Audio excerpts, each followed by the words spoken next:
Welcome to the Super Hornet Podcast. My name is Evan Hale, and today is I got a special guest, Nick Thomas, founder, creator, just the main man at Draft Stack. You can find him on Twitter, find him on Substack, maybe future websites for all we hear. But he's our not only a Hornets fan and an NBA guy, but he's a draft expert. So bringing him on today to talk about drafts and see where the Hornets might end up picking and who we might get, and talk about how that can affect the future of the roster. So welcome, Nick. For sure. I'm very excited to be here, man. I heard Hornets and draft in the same sentence, and I just got me going, Oh yeah. First, one thing I didn't preface this. We talked a little bit before the show. How did you become a Hornets fan? You're from Australia. Like, what prompted the Hornets fandom, the Hornets love? For sure, man. Well, I remember I was never like a massive, because obviously the NBA isn't really at the time really wasn't a thing here. It's not on TV. It's not on anything. The only way to access it really in Australia is to pay $160 for League Pass, and so but you don't really know, you don't follow an NBA team yet, so you can't really justify paying that. So it's very, very hard to become a fan naturally, I guess, from over here. But then when LaMelo Ball came over, and I went and watched my first ever live game, I watched LaMelo Ball, and he made me fall in love with basketball. So heck of a first basketball game to go to. Man, I don't think it was the one where, have you seen the viral highlight where he breaks two guys' ankles and then he pushes off the center and he misses the dunk? I don't think it's that one, but I think he had a couple of plays similar to that, and I was just like, who is this dude? For sure. No, I'm just from the Carolinas, so I've been a Hornets fan forever. Got into basketball being a LeBron fan first. Dad's from Akron, Ohio, so LeBron being from there made me get into it. But decided I want a real team to root for after he moved around a couple times, and been a fan since like 2010. And I've been to 52 Hornets games now, so and I live 3 hours away, so I try to go up there when I can. But I think we just get right into it. Obviously, how we're gonna do this. We were talking about this. We're gonna go on the list and see where the Hornets land in the lottery, who we should be looking for, who should we be looking at, and what kind of players fit the Hornets best based on, especially Nick's current mock, which I saw you did a. I saw your feel mock. Good about it. I saw your mock. I was looking at it today because I wanted to make sure I didn't sound like an idiot. I guess you spun the draft wheel. Yeah, the 76ers won the draft, and they took Ace Bailey #1 overall instead of Cooper Flag. So we're not going to do if the Hornets get the first overall pick. I can only assume we're taking Cooper Flag. Like that's who. Yeah, let me preface this with, I'm saying no NBA team is taking anyone over Cooper Flag. No. I'm in the vast majority with having Ace Bailey at #1 on my board. And I can accept that. I can understand that. And if we land the first overall pick, it's not a conversation. Because the organization just won't go that way. But yeah, there's a lot of controversial issues with my mock draft. I didn't feel good about it. The way the lottery fell, I ended up having to take Conor Knipple at 3 because the Spurs got him, and the Spurs have De'Aaron Fox and Stephon Castle. And I reckon Chris Paul's probably back there for another year. So I felt awful about that. And in a real life situation, I think we're getting a bit off topic here, sorry. But in a real life situation, I think that they trade the pick or they draft Dylan Harper and trade the pick. But I obviously can't do that in a mock draft. Yeah. So I mean, I could maybe see. I guess you Dylan Harper go 1. He would go 1 or 2. So if Dylan Harper was there at 3, I could see them taking Dylan Harper. But I mean Ace Bailey. If Ace Bailey is there at 3, I can see them taking Ace Bailey, but he wouldn't be there at 3. He's not going bullet 2. I mean, he's a very divisive prospect, man. I could see him being there at 4, maybe even 5. There are some teams that are in, and I'm not. That's not me, man. If I got first overall pick, I'm taking Ace Bailey. If I'm in control of it. Can I ask you why you have Ace Bailey above Cooper Flag? Okay, for sure. So, first of all, Ace Bailey is probably one of the best shot creators at the college level I've ever seen, and that we've probably ever seen. Right, just in terms of, I don't care what you do, I don't care who you send at me, I don't care how many people you send at me. Right, I'm going up with this ridiculous fading mid-range shot, and people critique the shot selection. He hits them. Mm-hmm. He hits them, right? And there's nothing you can do to stop it, right? So you got this elite creator, and I don't know exactly what the perfect fit for him going into the league is, whether it's taking a backseat role and just slowly developing, or it's going straight into that I'm the number one guy. I'm taking all the shots, kind of thing. But on top of that, he's got crazy athleticism, and he's taking it inside more. Right? I think he projects as a great defender. Right? I mean, every A NBA lot of team is looking length. for this. A lot of length, a lot of athleticism, and a lot of NBA teams are looking for this versatile defender. He can play as a roamer. He can play as a point of attack defender. He's a solid team defender. Great help side defender. He can play so many roles defensively, and he provides so much for you offensively, right? And so a lot of people will say the floor is just so high for Cooper Flag. That's why you can't pass on him, right? Mhm. I do think the floor for Ace Bailey is lower, but it's so much less than everyone says. And the ceiling is so much higher, man. I could see him legitimately becoming a face of the league just purely out of the fact that he can do everything on the court, Mhm. right? And he creates his own shot better than Cooper Flag. He's not the defender Cooper Flag is, but he's got 10 times the offensive ceiling, in my opinion. That's why I like Cooper Flag a lot, though, is like the defensive side of the ball. And I can just, I I see feel what you like mean. Promise. especially for the Hornets, like we just need, that's the guy with the Hornets could just, this is exactly what they need, especially with Charles Lee. I think Charles Lee is salivating at the Yeah, idea of taking a Cooper Flag one. sure. Just, him as such a roaming defender. And I feel like, Ace Bailey's floor is like, is Brandon Ingram, which is crazy to say. Just like like getting the mid range. I mean, he's a little bit like physically bigger, like in length and in like size. But I mean, even if he doesn't develop like everyone thinks he could, like Brandon Ingram is like a guy like a fringe all star. You know, does that sound about right? Like from my I could see that. However, I feel like Ace Bailey with his potential is kind of boom or bust. And I'm not saying yeah, that in terms of like he's gonna be out of the league. What I'm saying is either he booms and he hits his ceiling, but if he doesn't boom, that means the offense, the passing hasn't really come along. He's not really gonna be a ball handler, but I could see him being an elite movement shooter and a great point of attack defender, right? like a And so Michael he's Porter gonna Jr. become something like that. Yeah, exactly. And so I Okay, could see him becoming one of the best role players in the league, right? The kind of role play that everyone wants on their team. yeah, so it's a Um, win-win. but yeah, for sure. But I mean, I feel like at his floor, he's not gonna be really in any kind of all star discussions because he's just not going to be the creator that you need to be in those kind of discussions. He's going to get paid $30 million. People are going to ask him if it's a bad contract or not. Oh man, like he could be like a weird combo of Aaron Gordon and Michael Porter Jr. a little bit I with the like way that. with the Yeah, defense. Yeah, that's like a floor. yeah, I like that a lot.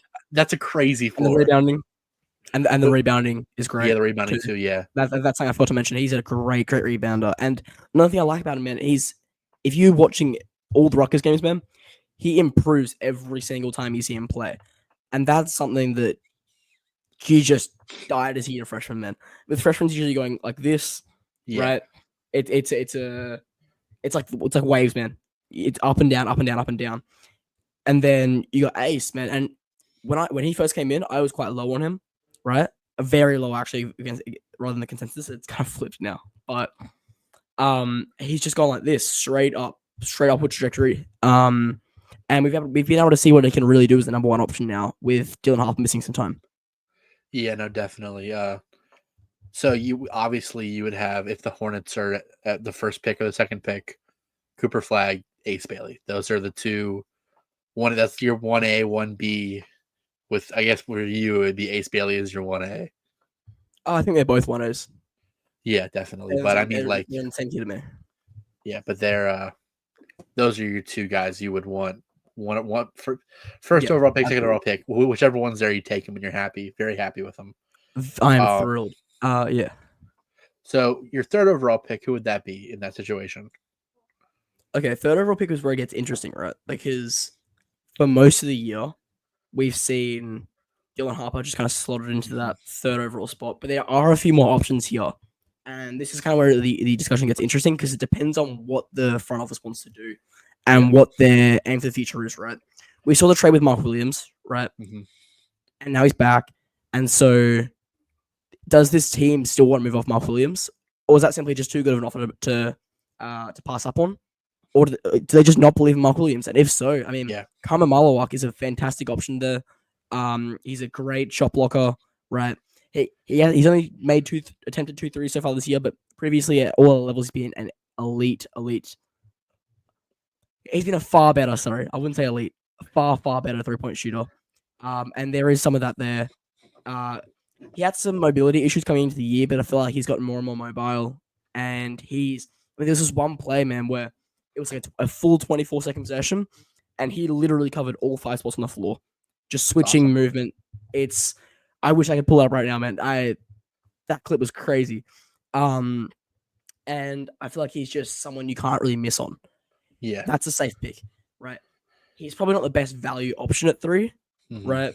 But again, that's why the third pick is so interesting, because it's purely down to who, and also that's pick 3 down to pick 5. Really, is the guys I'm about to go through now. It's all down to what you see the future of this team being, right? Another guy you see at 3, VJ Edgecombe.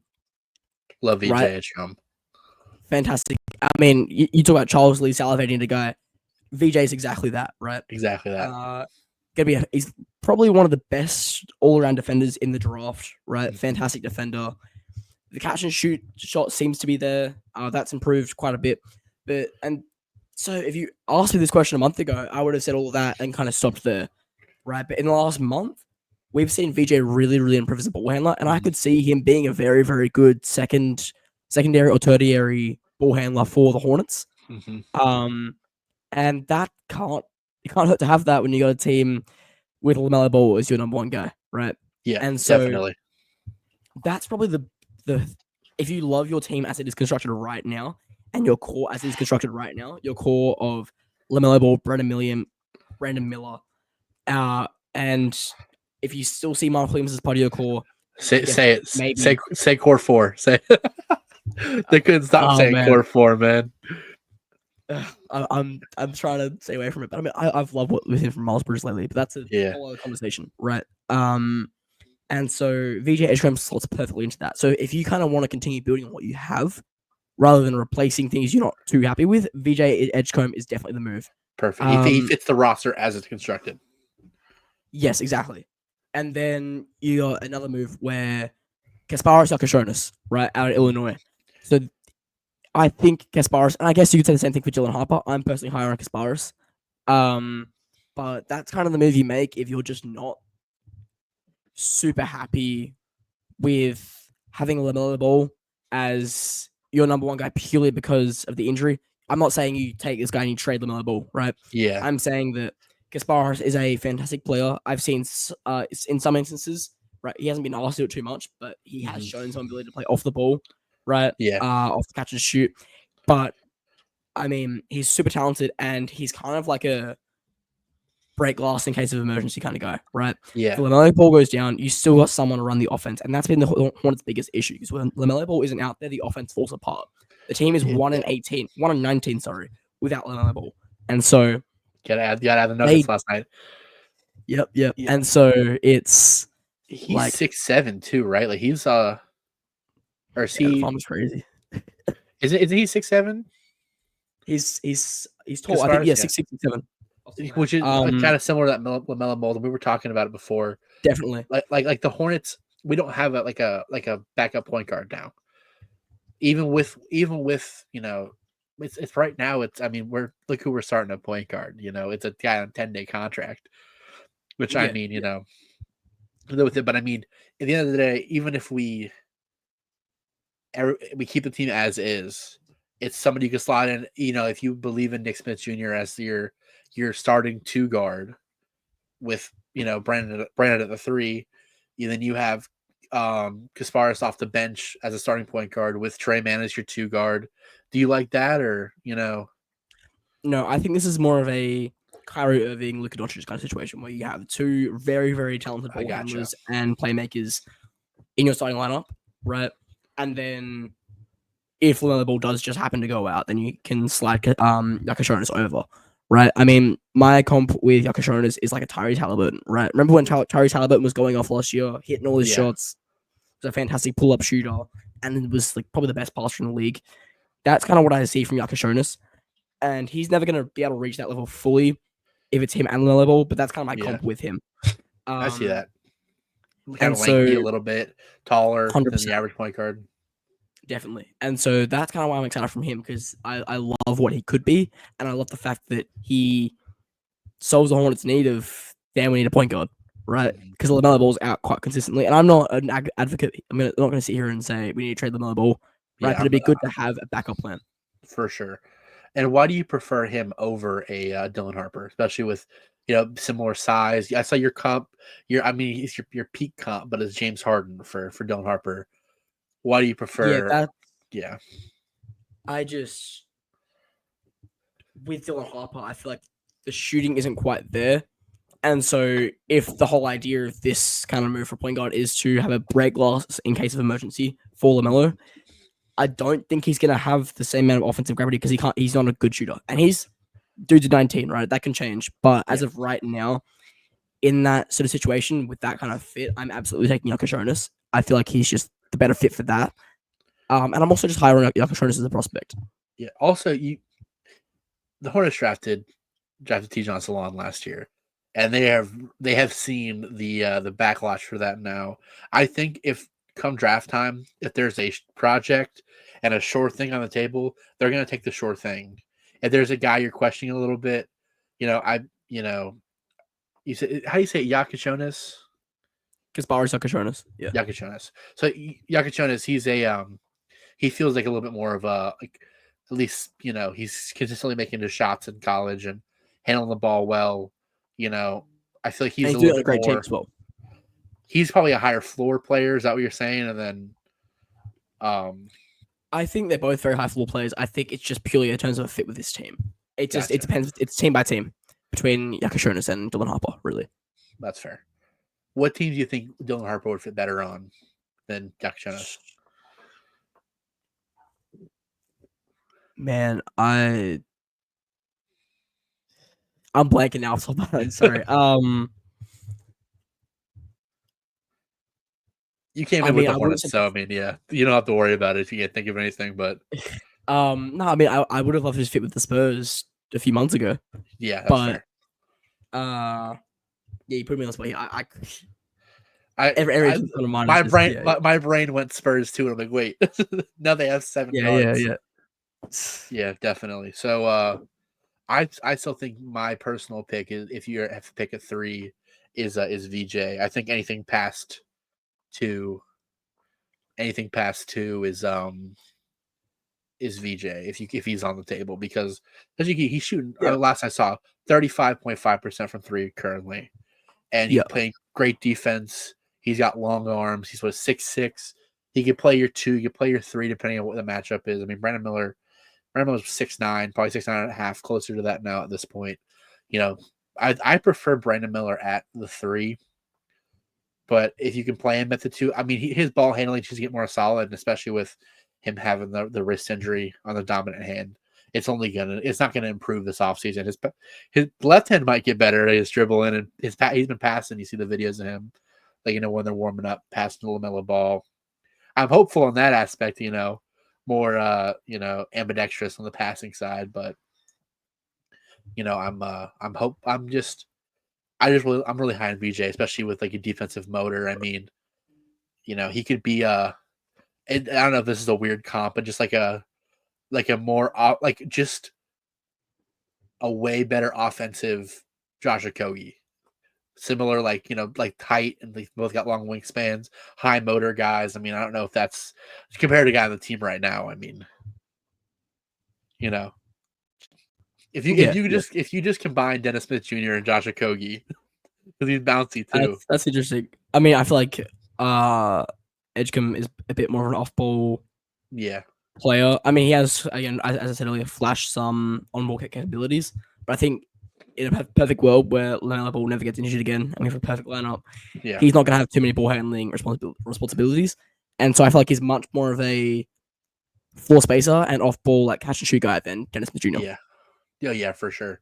I was thinking more the off ball with the Kogi and the athleticism and the Yeah. that kind of DSJ because he slashes real well which is something that the team really struggles with, is getting to the basket. And I For sure. think VJ is, aside from the top two guys, is the best guy. No matter what you do with this roster, there will be a place for him. He feels like at his floor will be like an elite role player, like a 3 and Yeah. D wing. You know, Yeah. what's for sure. what's your ceiling for him? Do you think? Man, I don't. It's ever changing, man. I mean, like he's just developing so fast as a prospect. I couldn't. I mean, put better than OG a- Anunoby, like a better OG Anunoby, like. Man, Like, I know Edgecombe is just such a great defender, but like Hoagie is like that's fair. a really good defender, and so I don't want to slap anything like that on him too early. I really couldn't tell you a comp right now. Gotcha. I But really just, couldn't. I mean, he's an elite slasher. I mean, Yeah. Can hit, catch and shoot, can handle the ball a little bit.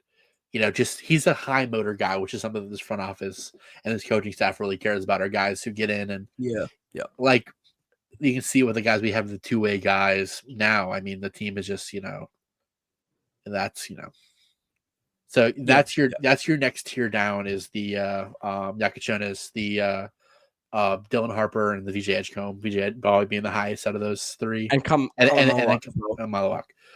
Let's say so that those are your picks. We'll just say 3 through 6.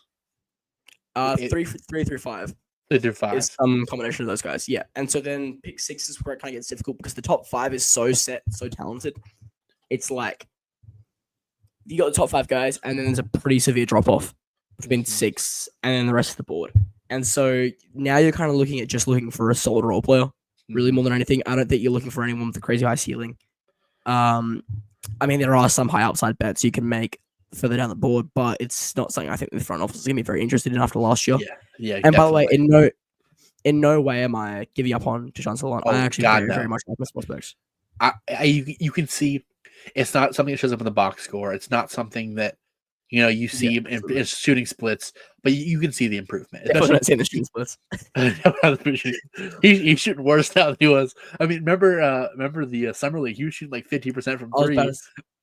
I was losing my mind. I'm like, oh, do we just get the steal in the draft? Preseason was crazy. I was at his preseason debut. It was against the Knicks. The first time Cat wore a Knicks jersey. Yeah, no, it was he hit like 3 threes. I think he had a block. Everyone was like, Deshaun, is he the starting center? Oh my god. Oh my god. Like, did we just get Giannis a 3-pointer? No, but he I mean, he's more raw. Like I went back and watched some of the Giannis stuff when he was a rookie. He's way more raw than Giannis was as a rookie. But he has his flashes. He has his moments. That Giannis had the body to fall back on and the athleticism to fall back on. Right, he could get to the rim. Obviously, it wasn't built out like he is now, but it was there. The ability to get to the rim was always there. Whereas Tijan doesn't really have that. He handled the ball better too. He handled the ball better than Tijan did. If Tijan could just handle the ball, it'd be fine. But if he could just catch the ball, it'd be great too. Catch and shoot, but he can't shoot. That's funny. Okay, so at pick 6, I mean, it's kind of just as I said, looking for a role player, someone who can just come in.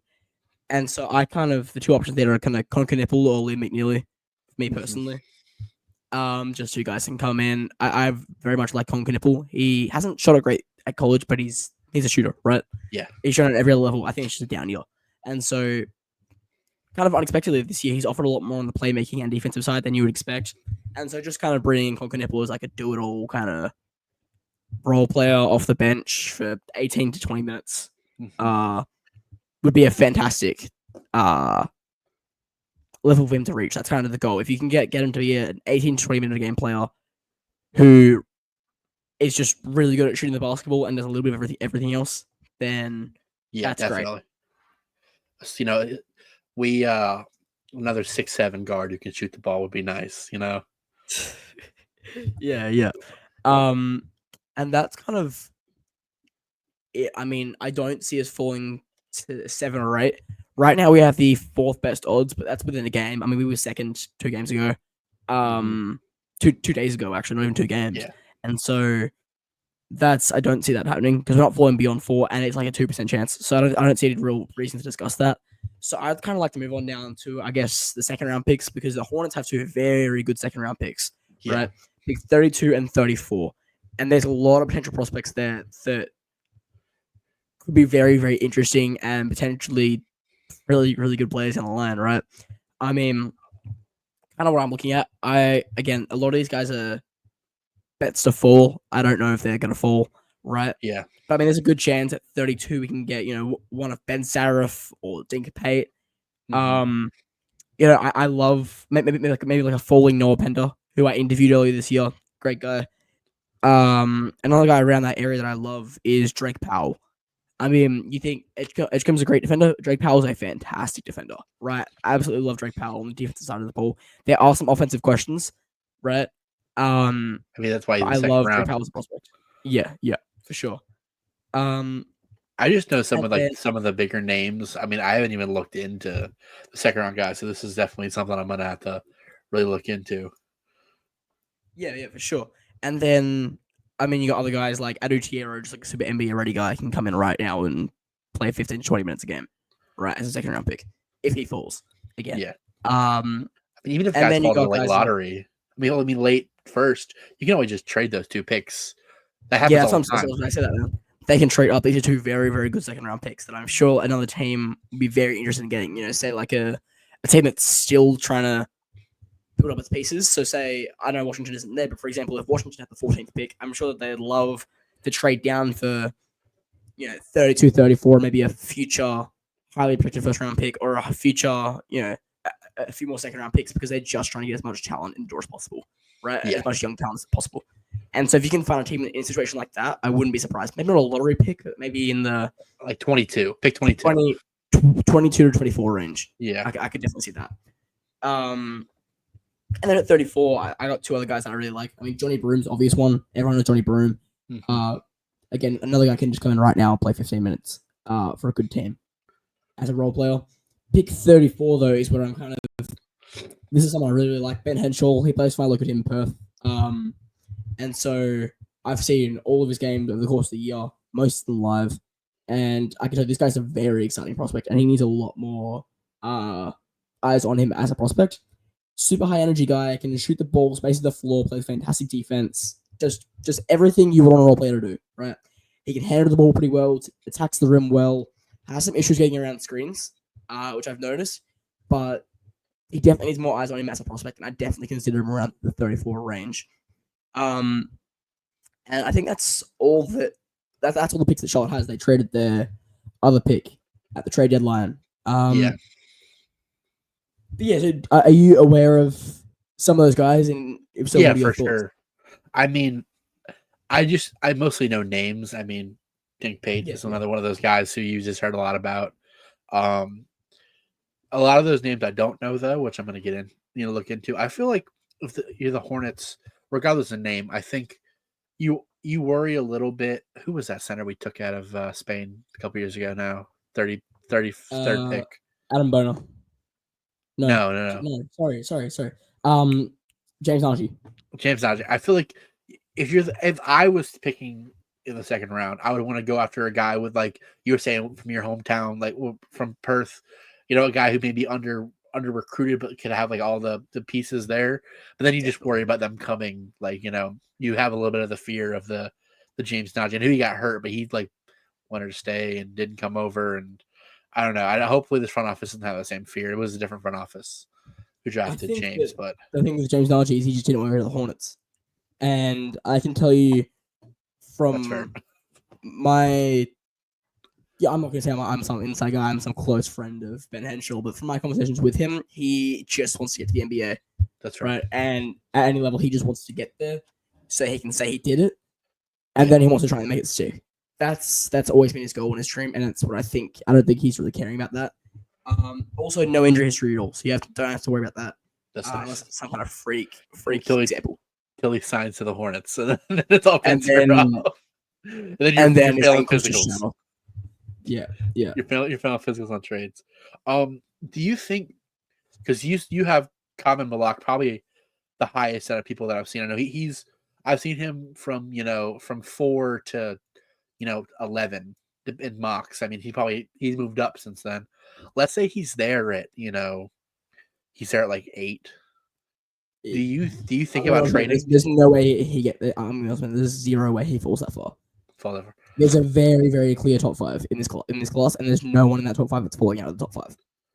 I got you. I was just trying to think like last year, like I thought Klingon was mocked a little higher, and he kind of just the Hornets didn't pick him, and Ron Holland went, and it just I kind think of that was was just like a case of no one knew what was going to happen, really, more than that's anything. fair. Let's say he There was falls. no clear thing. Would you trade Mark Williams and for Malak and like another player? I mean, I guess it depends on the player, of course, but Yeah. You think Yeah. Malak is going to be I'm not better? thinking twice about it. Definitely. Gotcha. And if anything, man, it just value wise, I mean, that's better than the Colin Knippel trade, and I didn't think we were going to get anything better than that after got rescinded. So, yeah. sorry, don't connect. Just do you compare them to a little bit though? Like I mean, Kneppel's younger than Connect was coming out, but I guess white shooters coming out of bigger schools. I mean, I feel like Dalton Connect is a far better movement shooter and operates far better off sets and screens than Conker Nipple. Yeah, so it's like I don't think they're too similar. Also, I don't think Dalton Connect offers the tertiary ball handling upside and the defense that Conker Nipple does. So that makes sense. So one's a better ball hand. Yeah, man, that's fair. Connect was like just strictly almost an off ball, like JJ Redick was kind of a good comp for him, off ball movement shooter. And Knipple isn't the shooter that Dalton Connect was, and that's no diss on Knipple because Connect is just such a fantastic shooter. Oh yeah, he was one of the. I mean, also has another 4 years on him in college, so yeah, I liked him. I mean, 6 was a little high, but I liked him. I just feel like you look at guys like Connect and oh my gosh, what's his name? I'm drawing a blank now because he didn't play in a minute. 76ers. Their rookie. Oh my god. So the 76ers rookie. Oh my gosh, what's his name? He's hurt. Adam Bono? Oh, Jared McCain. Sorry. Adam Bono. I was like, I was thinking the whole time Adam Bono. I'm like, what are you Jared McCain. Right. Those guys fell because they were just like, they felt really like sure things coming out, but they didn't have the ceiling. And you look back and like, wow, how did they fall? I don't want another one of those situations this year. And I just, I guess it depends on where we end up. I mean, I really would love to have, Cooper Flag. Obviously, I don't see us the Hornets getting the first overall pick. I turn that off from my brain. I just don't even think about it. But I mean, Ace Bailey and VJ Edgecombe are guys that I'm really, really high on. I think, especially, I mean, Ace Bailey is like a 2-3, right? Like he's listed like like a 2-3. Like he's a 3-4. 3-4. I've seen him listed at like a 2-3, 3-4. That's what he earlier. Roles. Yeah. Earlier in the year, I saw him listed at 2-3, so I was curious. But I mean, I'm somebody. Miles Bridges is playing great, but Miles Bridges, I feel like he plays the best when everyone's out, and not just from like shooting stats wise. It's like just like a role on the team. Like he just the second he's not the primary ball handler or primary scorer, like it feels like his abilities get sucked away from him, and I think that's somebody you could sell high on this offseason.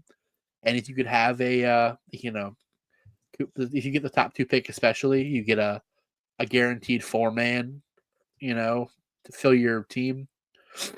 Yeah, for sure. Especially because, like, I feel like we haven't had a lot of size on the Hornets.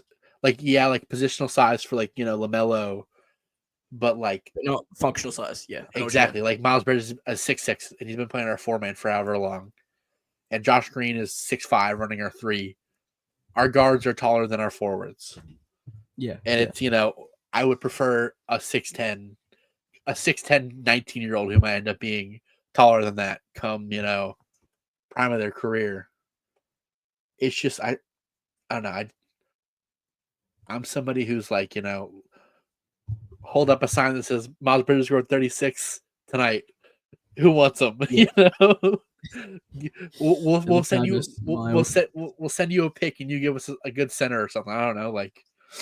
Yeah. I don't know who even like Zion's been talked about. I don't know if I want Zion on this team just because the Hornets are cursed and he Zion would break in half if he got traded to the Hornets. I'm taking Zion. You I would take trade Miles Bridges to Zion on a heartbeat. I would trade Miles Bridges and a pick for Zion. I think the upside's just too hard to pass up on. Oh, for sure. Especially if you're buying that low on him. Especially one pick that isn't our own. You trade. And in terms of a Miles Bridges, I don't think you can get done with Miles Bridges and a pick. Maybe 2 picks, maybe two picks and a pick swap. But I feel like the upside is just far too high to pass up on at that level. And you're buying so low on him that it's like, if it really doesn't work out, you could probably pass on to the next team for another player and a first round pick. You might lose a pick and a swap in terms of value, but again, you'd risk that for a Zion Williamson caliber prospect. And it would get people talking about the Hornets too, and it'd be good. It'd be good for the brand. It'd be good for everything. Ticket sales. I mean, Unless the Hornets don't have injured, issues with ticket it's like, sales. we're really cursed, and then no one wants to come here. Yeah, it would be so screwed. But I mean, yeah, you're gonna have some. I mean, you would trade probably Miles. I mean, I don't know what the contract situation is. I think you might have to trade another contract because it was like Miles and Micic at the deadline was like the constant like trade mock that you saw. So I don't know. I mean, I don't know if Nurkic's contract is too big, but he's at around 18 million, I think, for the next 2 years. yeah. So, and Micic was at 11. Yeah, I think he's this year and then next year, and he expires after next year. God, who gave Micic $11 million? The Hornets did, bro. No, we did the Thunder, man. Like, that's crazy. It was either 11 or 9, but it was definitely like a lot. Like it was 9, yeah. But it's like, as much as that trade was amazing for Gordon freaking Hayward, and we got Trey Man out of it. We got and Micic was awesome last year. I bought a Trey Man jersey. That trade was worth it because I just the amount of pain that Micic caused me. I know Trey Man is fantastic, but it's like, I can't stand that dude. Like, I'm just mad we didn't I saw some tweets saying they got to deport him, man. And I'm not a deportation person, but if there's someone to deport, it's Micic. Yeah, no, for sure. But he was awesome last year after the deadline, though. He's making these. He looked like a little Luka. Like he was out there making these passes. I liked it, man. He's a great passer. Yeah, just I bought a Trey Man jersey last year, and I almost bought a Micic jersey, but I bought Trey Man because he was younger. But they were both like they were equally fun last year. I'm like, Trey Man will be on the team for sure later. And like, even when Micic was doing like the right things and was playing well, I was like, oh, I just don't want him. I don't want to see him. I don't want to watch him. I don't want to see him play well because that means we might not trade him. I just I couldn't do it. I'm really happy with what our front office is doing now. I think they're doing all the right things.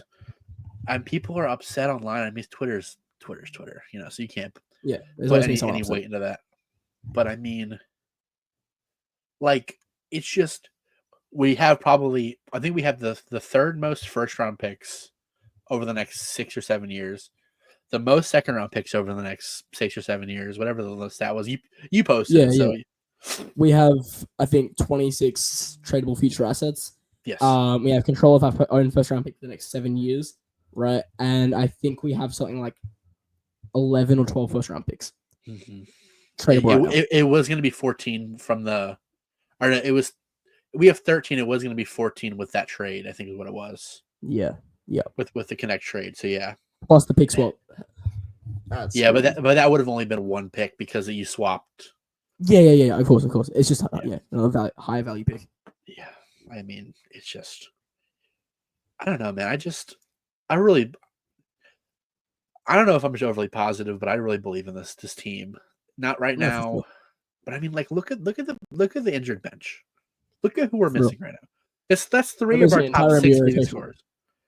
There was a game where we were missing literally 11. I think not 11. I think it was like 9 people. I saw it was the game right before the deadline, right before the All-Star break. We were missing 109 points per game combined. I saw that. Yeah. Yeah, it's like you can't like Grant Williams. I didn't realize how young he was until I was looking at his injury stuff. He's only 26. Trey Yeah, I Man's love Grant young. Williams, man. Oh man, He's I so love good Grant for the Williams so culture, much. dude. I And think no, just the culture is just such. Even as a player, I mean, as I said, the culture is so fantastic. He's like, when we traded for him, and he was like I'm so talking good excited, about the man. city. In Dude, the vibe went up, and I saw a video of the win the other night against the Lakers. He was uh, the first one to jump on LaMelo as he yeah. comes in the locker room. It's great. It's Grant freaking Williams, And you know of what? course. He's jumping. He's already looking really well with his recovery. I was at the game He's one of the sitting on last his home head. games. He was walking around, but like Grant Williams, Yeah, I was at the first game after the deadline last year. I dapped up Grant that was a Williams. great game. That was a I great dapped game. up Grant Williams. He was so nice. You know, Hector, he's the sombrero man for the like you always see him on the broadcast.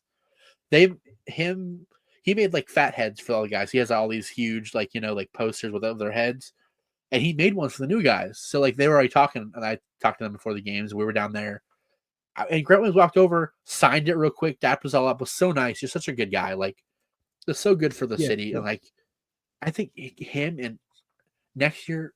I'm so obviously Musa Diabate is the franchise center. Like we've been talking about that in this. Saying the franchise center is a little bit of a joke, but like he's seriously the center of the future. I I'm think not. I'm not joking. I mean he's center of the future, but I mean like you say franchise center, it's a little different, you know. Like Joel Embiid's a franchise center. I disagree with that. I think it's more of a you need a franchise guy, and then Yeah, just someone who is when I say franchise center, I mean just center of the future. To me, as long yeah. as you have your franchise guy, I'm not expecting the franchise shooting guard or the franchise Yeah. center. I just mean like very good players we can have for a very long time. The center for the franchise. Yes, there you But go. All right. but like I imagine that it's going to be a Nurkic value recuperation to start the year next year because they're probably going to trade him for the deadline as an expiring deal to get more assets. Knowing this team, Yeah, I but felt awful for Jibade, man. I think he had that one game where he was officially the starting center, and Lamelo was posting him on his story, and the vibes were yeah, great, and it looked like everyone was super excited to have him there. it And then was his he's Spurs game. literally pushed back to the third man role. I was at Third the man. Spurs game. The vibes were so great at the Spurs game. I brought my buddy who he's just trying to get back in the NBA. He called himself a Celtics fan. We went to the game.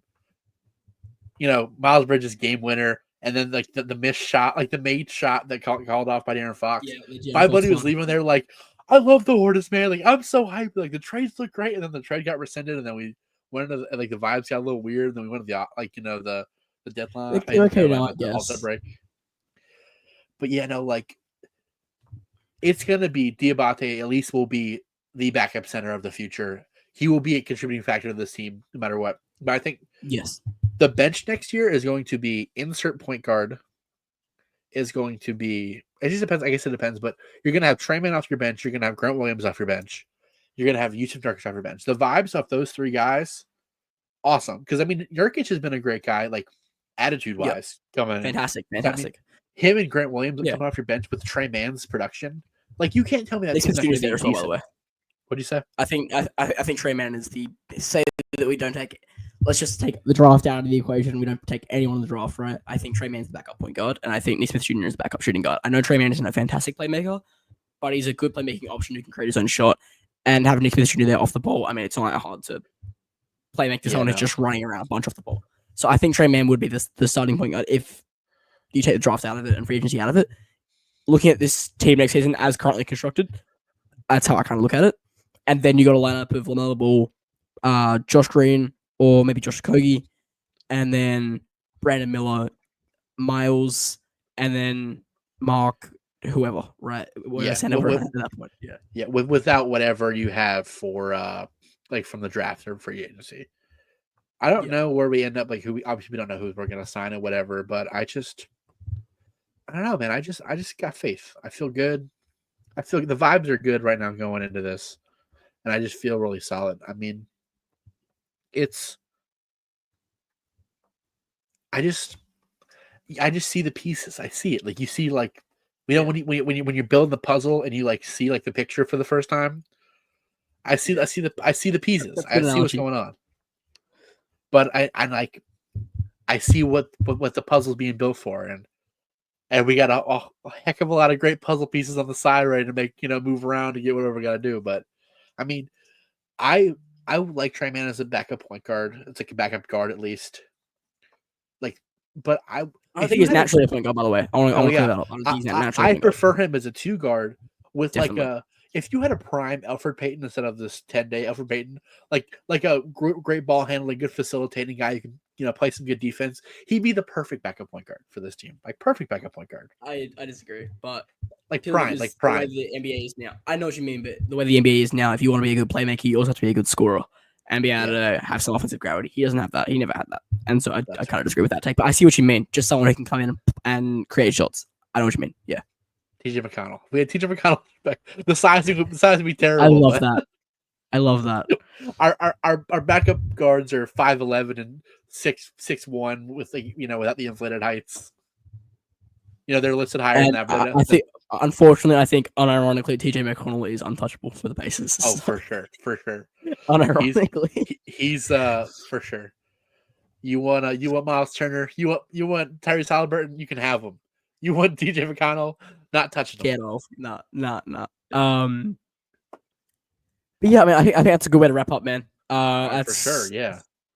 Yeah, I'm very optimistic for the future, and obviously there's a lot to look forward to with the draft and even free agency, man. This team's gonna do something right. I think we're under the first apron right now, but I think we'll be out of that by the end of the year. We got Nurkic as an expiring deal. We got a lot of moving pieces, a lot of future capital, and there's a lot to be excited for coming up over the next 6 to 8 months for the Hornets. Heck yeah, no, it's gonna be interesting. Hopefully, we get you back on the show closer to draft time, and we can talk more about it. Maybe after the lottery, we can talk about like where after March Madness, after your basketball seasons are over, after the lottery, we'll talk about it more then. Great having you on the show. Let's see if you can hold my fee by that point. That's but Nick Thomas, check him out on Twitter. What's your ad on Twitter? Nick Thomas NBA. Awesome. And subscribe to the Draft Stack. Draftstack.substack.com. And I'll link it all too, but just to have it out there. Thank you so much. This is the Super Hornet Podcast. Go Hornets. Go Hornets, man. Thanks for having me on. Awesome.